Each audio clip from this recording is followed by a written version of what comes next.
Hello, Orbis here, and today I'm going to be going through my top 10 favourite artists of all time.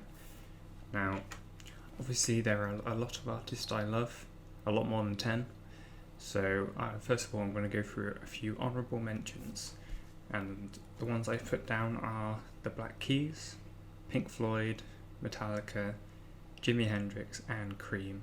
Obviously there are plenty of others I could name.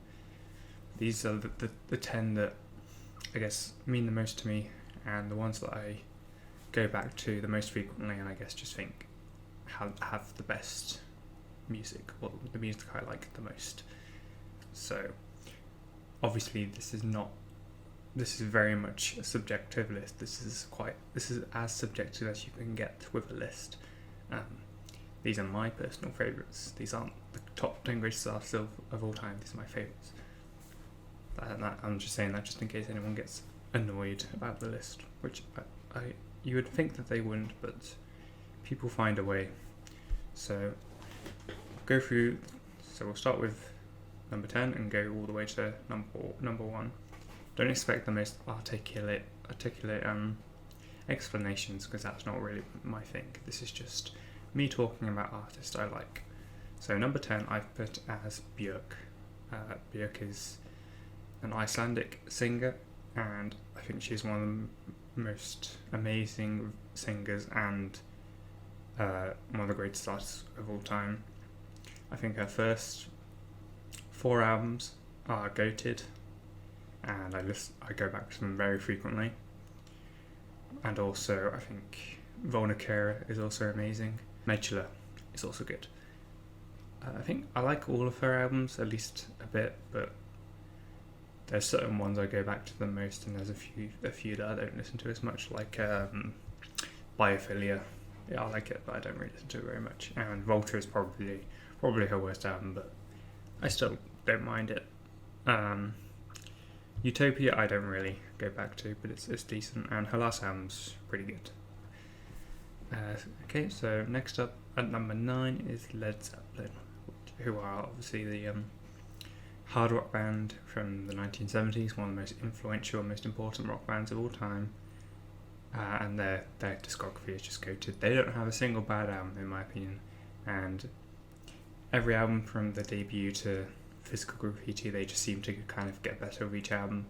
They started off as they came from the Yardbirds originally, and with the first couple albums especially, they had a strong blues sound, which arguably was quite derivative. In fact, they actually stole a lot of old blues songs, but those albums are amazing. But then after Led Zeppelin 1 and 2, they kind of developed their own sound, especially on Led Zeppelin 3, and then they kind of perfected it with Led Zeppelin 4.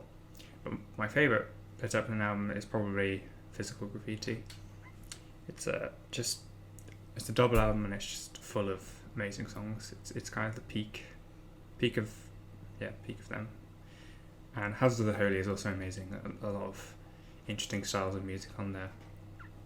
And the 2 albums after Physical Graffiti, Presence and In Through the Outdoor, obviously I don't go back to those albums as much as the ones before, but I think they're still good. Okay, so number 8, I've put Tame Impala. So Tame Impala are a psychedelic, people would call them a psychedelic rock band. I say they. The thing about Tame Impala is it's a one-man band. Tame Impala is one person called Kevin Parker, and he plays all of the instruments, which is very impressive. Now, Tame Impala only has 4 albums: Inner Speaker, Lonerism, Currents, and The Slow Rush. But what's cool about them is they're all very distinct from each other, and are all amazing. The first album, Inner Speaker, is the most traditionally psychedelic rock album, and then Lonerism is more like psychedelic pop. And then Currents is not even really psychedelic, it's just like synth pop. And Slow Rush is also kind of synth pop, but it has a different feel to it than Currents. And out of all of them, my favourite is probably Lonerism, but Currents is also amazing. And but I love all of Tame Impala's albums. Okay, and number 7 is Blondie. So Blondie were one of the most famous new wave bands from the 70s. They had countless massive hits like Heart of Glass and Rapture and Tide is High and Atomic, etc., etc.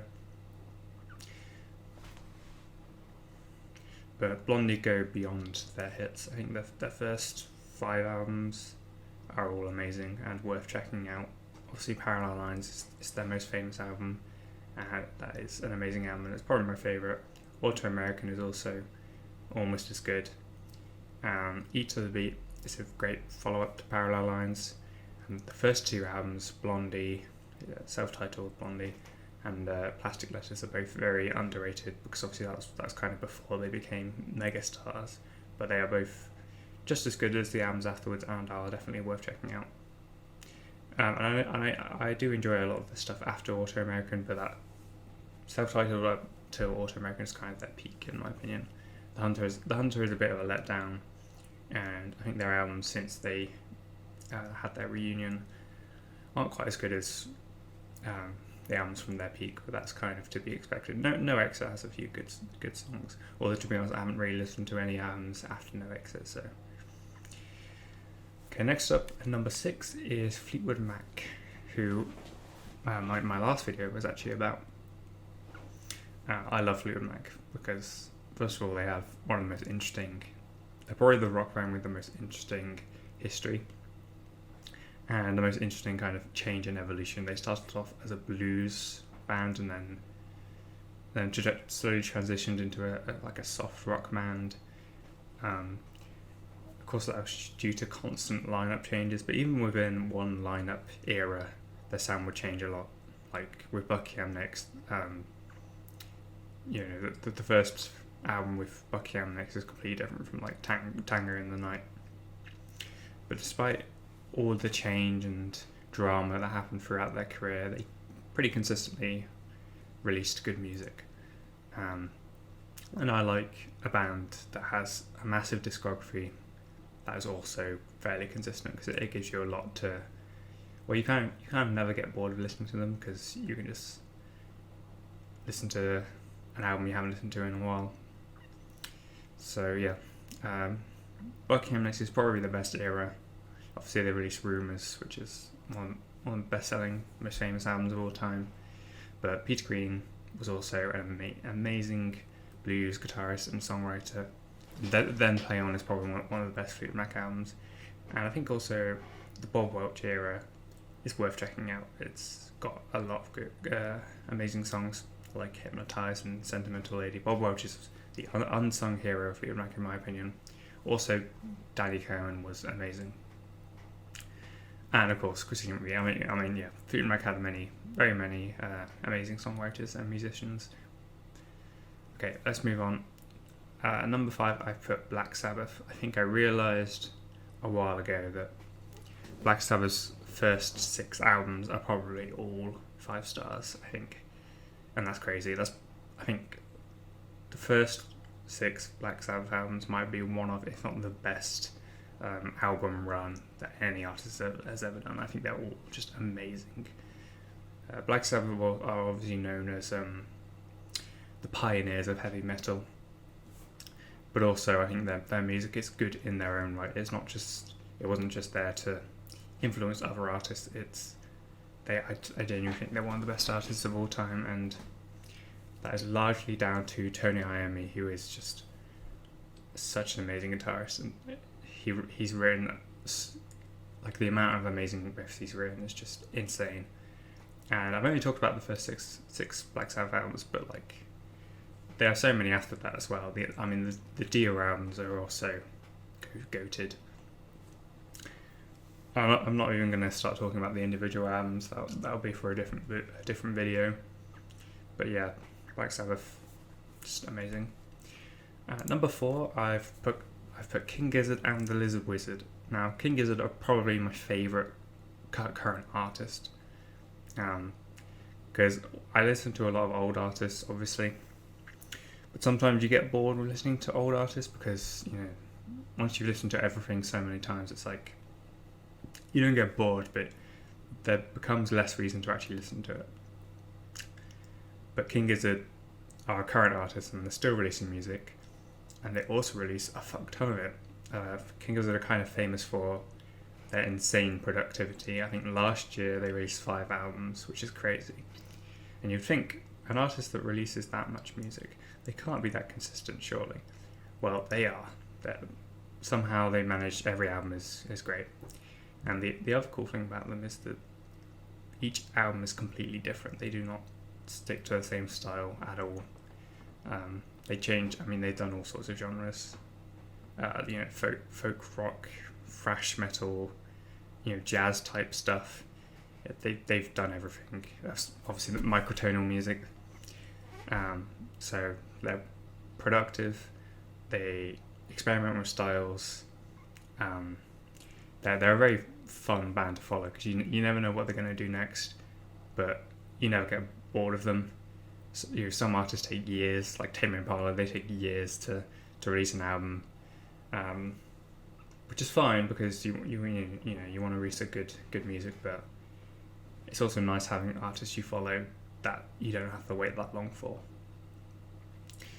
So yeah, let's move on. So number 3, we're in the top 3 of all time. So for number 3, I put Radiohead. Radiohead are easily one of the best bands of all time, and that's not a very uncommon opinion. And it's not just because of OK Computer. They've released a lot of amazing albums. Kid A, obviously, as well, is fantastic. But then you dig a little deeper and you get albums like Hail to the Thief, which, it's not as perfect as OK Computer or Kid A, but it has some gems on it. And In Rainbows, it's just perfect. I mean, a lot of people say In Rainbows is better than OK Computer, and I can definitely see that. I mean, the thing about Radiohead's discography is it's not necessarily perfect, but each album has a very distinct sound, and most of it, there's only one Radiohead album I don't really like, and that's Pablo Honey. I think other than Pablo Honey, every Radiohead album is worth checking out. Pablo Honey is only worth checking out once you've checked out all the other albums. And I hope that Radiohead release another album eventually. But if they were to break up now, I wouldn't really complain because their discography is great as it is. I'm satisfied with The Smile for now. So yeah, Radiohead, amazing, but everyone knows that. So number 2, and I should say that the top 3 here was very hard to choose the order, but at the end of the day, does the order really matter? It's not like there really is a distinctive this artist is better than this artist. It's just I have to put it in a order, so this is the order I went with. So number 2, I put the Beatles. Shocker, I know, the Beatles. I mean, no brainer that they'd be in my top 10. It's obviously a very common opinion to say the Beatles are one of, if not the best artists of all time. And I mean, they've released some of the best albums and music of all time. And that's not even talking about their influence. Like, you can talk about how influential the Beatles are, which they obviously were, but the more important thing is that their music was incredible. Abbey Road, White Album, Revolver, Rubber Soul, Sgt. Pepper, and even other albums like Let It Be and Help. And I mean, all of their albums, I love all of their albums, to be honest. And the Beatles, I never get tired of listening to, honestly. If I could pick one artist, if I could only, if I had to choose only one artist that I had to listen to for the rest of my life, I wouldn't mind going with the Beatles. So number 1, you've probably figured out if you know me or my channel. But for number 1, I've gone with Jack White / the White Stripes. I know that's kind of cheating. If you want me to only say one, then I'll say the White Stripes. But for me, it's like I'm putting them together. Because if I didn't put them together, then I put them separately, and that feels like a waste of a slot. So Jack White / the White Stripes. The White Stripes, I don't really listen to anymore, and sometimes I reconsider whether they're my favourite band, because obviously they've been broken up for a long time now, and I listened to those 6 albums they released so many times that it's what I was talking about before with King Gizzard. I don't need to listen to the White Stripes albums anymore. I just don't. But when I do, I always have an amazing time because I think, in my opinion, every White Stripes album is basically perfect, and each of them, it'd be so hard for me to do like a ranking them from worst to best, because for me they are on the same level of quality. They're very different, and I think Jack White was an amazing songwriter, and I just love pretty much all of their songs. I mean, you just have to watch my White Stripes song tier list video, because if you want to see how much I love their songs, I had to resist putting everything in like top 2 tiers. I can't think of much else to say. The White Stripes are incredible. And talking about Jack White himself, I don't listen to his solo work as much as the White Stripes. I mean, I guess at least with that, he is still releasing music. I mean, I've been really enjoying the 2 albums he released last year. He kind of spoiled us actually by releasing 2 albums. It was great. Also, Boarding House Breach is one of my favourite albums of all time. I absolutely love that album. Sometimes I think I love that album more than the White Stripes albums, which is weird because that's a very polarising album. It's very weird and experimental, but I think it's goated. And obviously, Jack White has other projects. The Raconteurs are fantastic, and The Dead Weather are also really cool. But I don't need to go on too long about how much I love Jack White and the White Stripes, because I've talked about that enough. If you want to hear me talk more about Jack White, then I literally have a video called Top 5 Reasons Why I Love Jack White. So I think that's all I have to say. That was my top 10 favourite artists of all time, and I will see you soon. To any Beatles fans that are watching, the White Album ranking every track from worst to best, that should be... It won't be like my next video, but it'll be not too long, basically. So, thank you for watching, and I'll see you soon. Oh yeah, subscribe, please. Thank you. See you soon. Bye.